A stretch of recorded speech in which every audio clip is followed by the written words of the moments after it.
官殺星的話，代表你感情同埋婚姻都係無緣，幾浪漫喎，幾刺激喎！呢一種女仔好麻煩，好危險。呼聲有冇聽清有啲恐怖喎？入咗個墳墓咁樣，正就係真係入咗墳墓。啊，真係㗎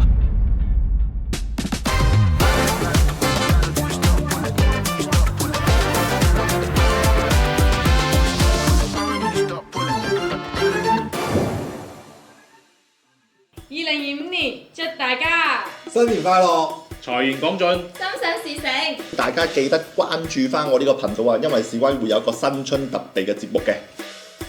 祝大家新年行大運。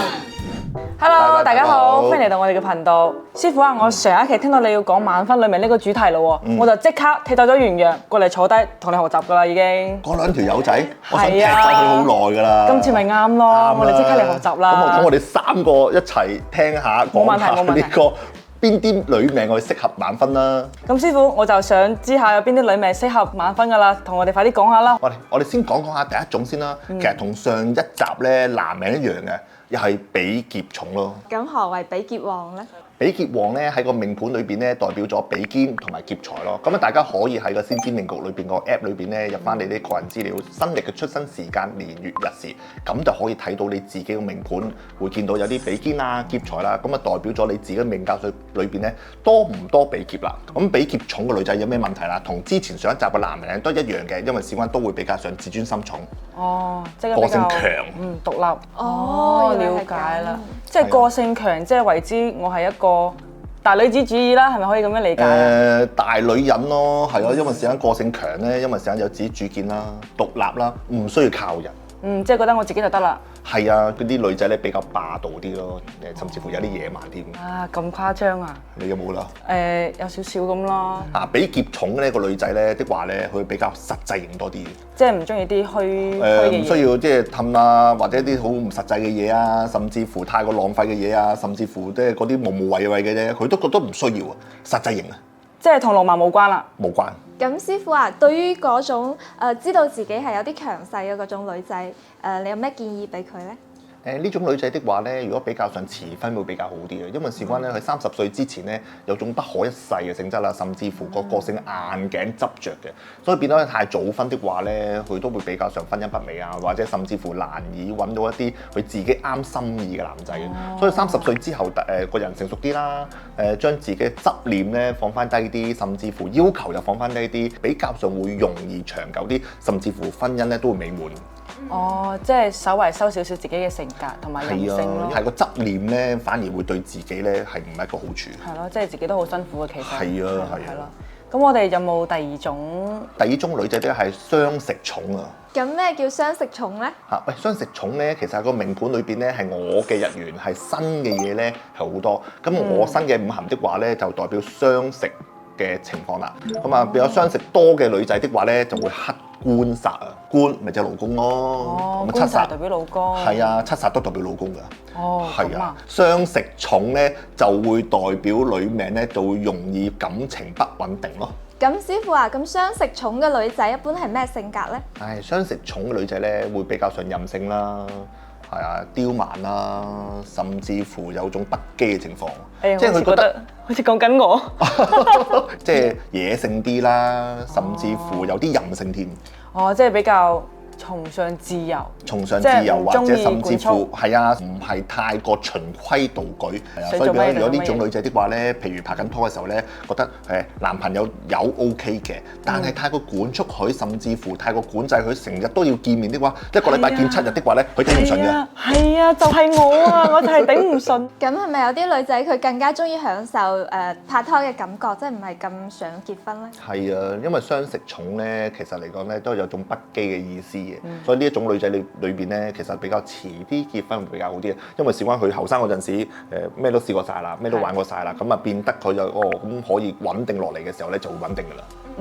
所以佢真係需要足夠嘅時間去觀察另外一半係咪適合自己。係啊，因為事關咧，佢如果太過早結婚的話咧，其實嚟講可能真係早結婚嘅，因為覺得佢不羈啊嘛，任性啊嘛，可能1年內佢識咗拍咗拖 ，OK 啱啊，就嚟啦，唔花時間嘅。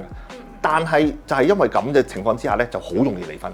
係咯係咯，咁呢兩種都講完㗎咯，結形有冇你嘅命格啊？好似都唔係幾啱我喎。咁師傅仲有冇第三種？有啊，第三種咧就係正偏財太旺啊。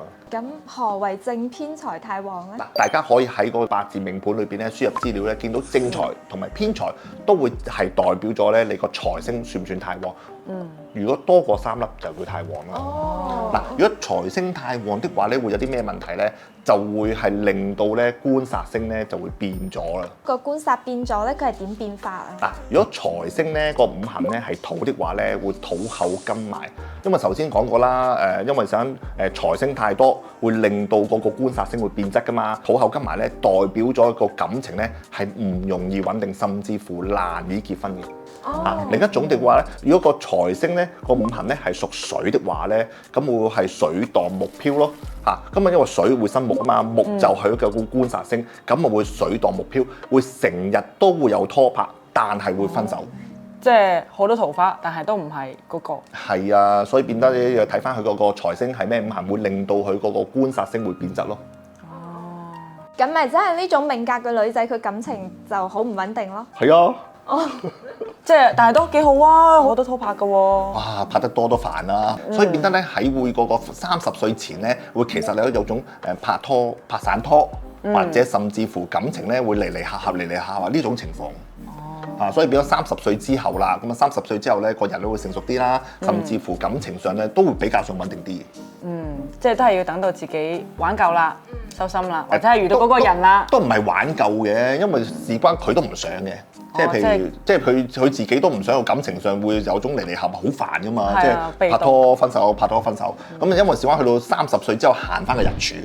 行翻日柱嘅情況之下咧，日柱會自助翻個夫妻宮啊。咁啊嗰段時間咧個感情啊、婚姻生活咧比較上會穩定咗，同埋會強啲嘅。咁即係知道自己係呢種命格嘅女仔，就冇一時衝動咯，嗬，冇咁早結婚比較好。都係嘅，因為財星咧都係有種衝動嘅性質，因為成日係我克嘅五行啊嘛。我克嘅五行咧都係為種追求性，同埋係有種覺得自己想快啲瞓快啲嘅性質嘅。所以變得咧太早結婚咧，個財官殺星唔穩定的話咧，大家都係未磨合得好的話咧，未嗰個30歲之後咧，咁就好容易會婚姻不美。咁呢個係咪你啊？又唔係我喎，咁都未中啊？係啊，仲有冇其他咧？有啊，第4種係命中無官殺。命中無官殺就係你個八字裏邊咧，個命盤裏邊咧冇克我嘅五行，克我嘅五行咧就係正官同埋七殺咯。你命盤冇官殺星的話，代表你感情同埋婚姻同埋個正姻緣咧都係無緣。無緣咁緊要啊？係啊，我仲以為係會比較順利添，因為冇官殺啊嘛。係啊，你冇嗰樣嘢啊嘛。你命盤裏邊全部有木火土金水啊！你個木命人冇克我嘅五行，即係冇金啦，冇金即是你同呢個官殺無緣，緣分薄咯。咁點算啊？加翻啲落去咯。咁呢種女仔，呢種性格嘅女仔，佢會點咧？冇官殺星的話咧，其實嚟講，佢個進取心啊，同埋積極性咧，都係比較薄弱啲嘅。即使佢有種對於感情上嗰方面咧，都有種隨緣嘅性質嘅。因為小安就一來佢又冇乜會官殺嘅緣分啦，甚至乎追求者會比較少啲啦，甚至乎佢自己咧都比較上呢方面咧都係比較上唔太積極。即係比較躺平。係啊，隨緣咯，所以變得佢自己話有冇冇咯，但都係心急嘅。都係心急嘅。係啊，如果若然佢個官殺星又冇八字裏邊咧又冇桃花腳咁啊桃花腳係咩咧？子午卯酉，佢更加之少拍拖機會添。呢種女命的話咧，冇官殺的話咧，其實好大機會咧係30歲之後或者甚至乎好遲先至會結婚咁嘅情況。因為小安去到30歲之後咧，佢會有機會衝到夫妻宮。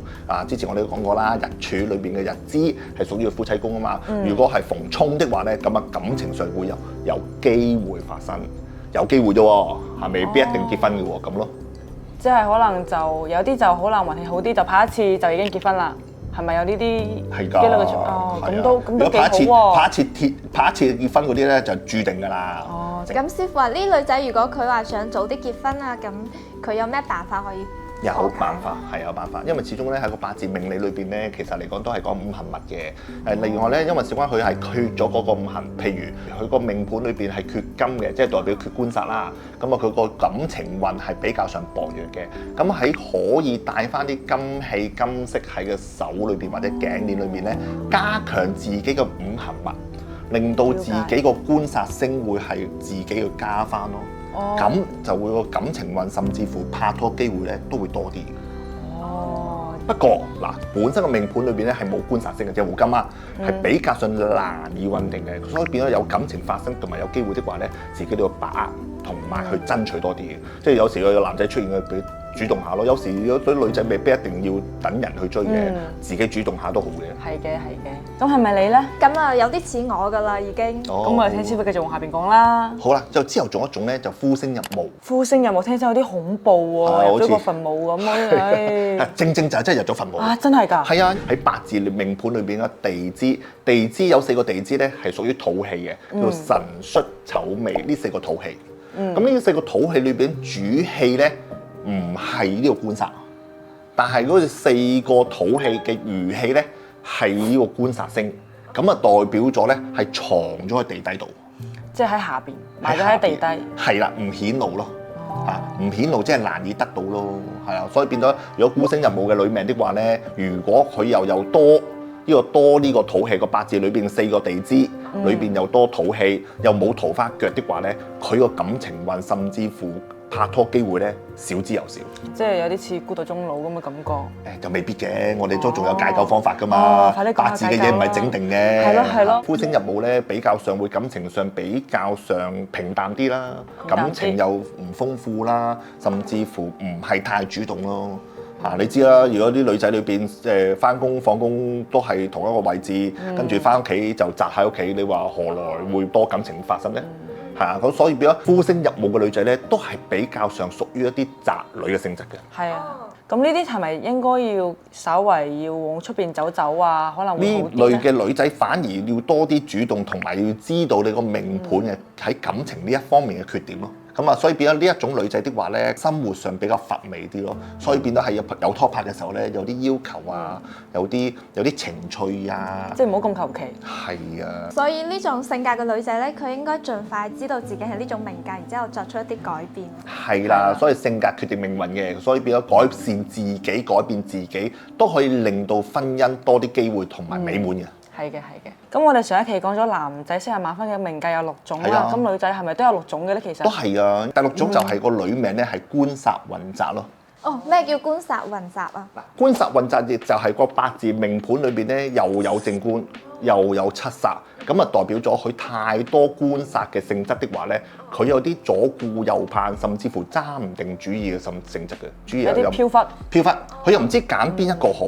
因為事關咧官煞多嘅女命的話咧，佢感情生活咧係豐富啲嘅。哦，即係比較多人追，然之後唔知揀邊個。係啊，佢又多人追啦。嗰啲煩惱啊。係啦，咁你又多人追一定靚女啦嚇，咁所以比較官煞多嘅女仔咧，都係官煞會比較上，即係正官又有追，七煞又有追，咁啊變得呢兩類嘅男仔咧，都係會追求者啦，咁變得佢自己心大心細啊，唔知中意邊個好啊，咁嘅性質嘅，揸唔定主意。官煞混雜嘅女仔的話咧，麻煩咗咧，如果佢年月兩柱見正官，一時兩柱咧見七煞的話咧，佢會心大心細，因為之前咧諗住同啲正官拍拖幾好喎，幾穩定喎，好似長久喎，跟住去到日時兩柱咧見七煞喎，一見七煞咧就咦幾玩得喎，幾不羈喎，幾浪漫喎，幾刺激喎。咁佢就會變咗的話咧，咁就好麻煩，好危險嘅。係咯。呢一種女仔好危險。哦，佢係咪容易有疑心咧？呢類係咯。就係咁嘅意思咯。所以變得好容易變得有婚姻不美啦。因為事關頭先都講過啦，呢種女仔的話咧，如果30歲前結婚的話咧，佢會官煞混雜的話咧，佢會結咗婚之後咧，會遇到呢一類嘅男性的話咧，佢好容易把持不定，甚至乎會見異思遷。哦，咁啊，即係佢如果遲啲結婚咧，見過比較多嘅性格嗰啲人，咁啊佢就可能會知道自己最想要邊種啦。係啊，30歲後成熟啲，知道自己個心態啊，自己嗰個喜歡邊一類男仔啊，咁比較上未結婚喎，咁啊比較上咪好啲咯，最多分手啫，係咪先？咁啊係。咁師傅我又有問題啦。咁我有啲似嗰個雙官教啊嘛。咁我又想會遲婚，我又會遲婚啦。但係我又想生 BB 喎，咁好矛盾。係咯，因為我哋遲生 BB 嘅話，個恢復能力冇咁好。係咯，都未必嘅。始終咧女命嚟講咧，幾時會生 BB，亦都喺個八字命盤裏邊睇到嘅。就未必一定會係30歲前會有機會生小朋友嘅。有啲命盤裏邊咧都係30歲之後先會生小朋友，即係代表咗，就算你係早結婚啊，都未必嗰段時間30歲前都會係生到 BB。咁冇咁順利嚇。係啊，冇咁順利，甚至乎會有啲命盤裏邊咧睇到女命裏邊咧都係難以一次成功，或者甚至乎有啲小產啊，或者有啲意外啊，令到佢30歲之前咧都未會係生到小朋友嘅。即係命盤入邊就係相當於睇嗰個同 BB 嗰個緣分，到幾多歲先會有，咁咪你先到嗰個先有，即係唔係話一定話早結婚就一定會早生仔。咁師傅啊，我哋年紀越大嘅話，選擇面就越細啦。依家啲後生仔佢都中意啲00後啊，中意啲後生女，咁我哋點算呢？始終咧喺緣分嘅嘢咧，都唔係話要強求嘅。始終你緣分到，咁就會開花結果啦。遲啲生小朋友又好，遲啲結婚又好，咁你太過強求嚟講咧，都會得唔到幸福，甚至乎婚姻都唔會美滿。咁我覺得我哋盡早知道自己嘅命盤係點好重要咯。係咯，睇下你好心急喎，咁你可以加師傅嘅 WhatsApp，然之後發個名盤俾師傅睇下，係咪啱你嗰隻先？咁啱先師傅同我哋介紹咗6種命格啊，唔知大家又係邊種命格呢？有冇屏幕前嘅你呢？咁我哋今期嘅節目就差唔多噶啦，所以我哋通過八字知道自己嘅優缺點呢，缺點就縮細啲，優點就放大啲。希望新嘅一年大家都可以揾到自己嘅心儀對象啦。咁大家如果中意我哋嘅內容呢，歡迎大家 follow 我哋嘅頻道喎。等我哋師傅幫大家改善自己嘅運程。係啦，咁今期嘅節目就到呢度啦，拜拜。拜拜。